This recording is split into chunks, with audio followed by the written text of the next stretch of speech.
We talk about importance of trees. What do we mean by importance? We have the gentleman scientist, Lord Kelvin, who says, if you cannot put numbers on something, your knowledge of that something is weak. It is paltry. Put numbers on it, and then you know about it. So we want to talk about putting numbers on it. Now, we can put numbers on costs. We all know costs. They're nice and simple. How much money do you put to make something happen? It's a nice objective thing. We can count it in dollars. We can talk about worth, what you get from your thing. And then we can talk about value. That's something not quite as simple as cost and worth. When we talk about cost, most of us get up to the stage of the cost of establishing an urban forest or even a street tree. We know how to raise the seedlings, we know how to dig a hole in the ground, we know how to put it in, we even know how much it costs to water it for the first couple of years. And unfortunately, that's where a lot of people stop at, the cost of establishment. But then there's the ongoing costs. We have a whole series of activities that you'd have to do to keep that forest happy and healthy and doing what it was supposed to do. And then we worked out what machinery you'd need, how many people you'd need. This is an average eucalypt. Once it's in the ground and established, we could look at a street of eucalypts. Canberra's very fortunate, it has whole streets of the same species, same age class, same everything. So let's manage this street of 100 eucalypt trees. Put them in the ground and you'll get 10 years of, cost-free, basically. They look after themselves the first 10 years on average. You might do a bit of 4-minute pruning, take the lower branches off so it doesn't poke people in the eye, etc. Let's talk about worth. What do you get back from your urban forest? So over Canberra, in our study, we counted over 261,000 trees that were perfectly healthy. There's another 88,000 that had signs of stress or poor health, dead wood in the crowns, dead sides, things like that. We could work out energy benefits per year, about almost $4 million per year in avoided energy costs. People didn't have to use air conditioners to cool down. They didn't have to use air conditioners to heat up because the trees were stopping the wind. So about $4 million per year the Canberra residents were getting.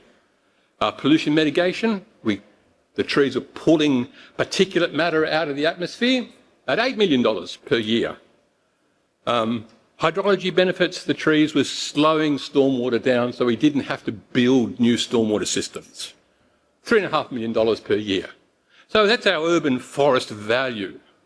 There's a lot of money that those urban trees were creating for the residents of Canberra, and it's doubled since this study, at least. So let's talk about the value.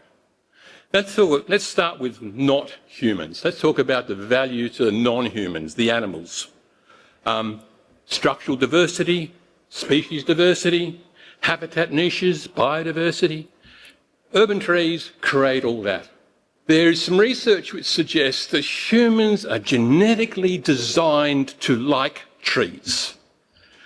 There's an instinctive need to have trees around us. A certain type of tree, savanna type trees, big spreading crowns, not particularly tall, but we like them. We need them. And there's been a whole bunch of studies of even people who don't live in trees, that live in ghettos. You show them pictures of these big open spreading trees and they become calmer. There is something about trees that's built into humans. Okay, so we value urban trees, do we? Well, let's find some evidence of that. In our travels, we'd seen some examples of trees being very highly valued by our Western society. And I just wanted to show you a couple of examples of those, and we can talk about that in terms of value and worth and figure out, well, where are we on the value of trees? So this particular example you're looking at now is in Bendigo. My goodness, somebody actually built the entire building around the tree. I mean, that's pretty amazing. So someone had the idea that that was worth doing. And then someone engaged the architect to do that. And someone engaged somebody to say, well, actually, we're going to have to build different footings on this building because you've got to have the right footings for the tree. And then we had to spend money on construction to do it right. And then we had to sacrifice some floor area and rental. If we add all of these things up, we get to about $345,000. The value of the tree must be more than that. Otherwise, you wouldn't have spent the money to save it. Right? In other words, it's valuable and it's multiple hundreds of thousands of dollars. And looking at that tree, it's a beautiful tree, but it's not absolutely so special. What about a more special tree? Let's have a look at one of those. So in this example, we see the Victorian Tree of the Year from 2019.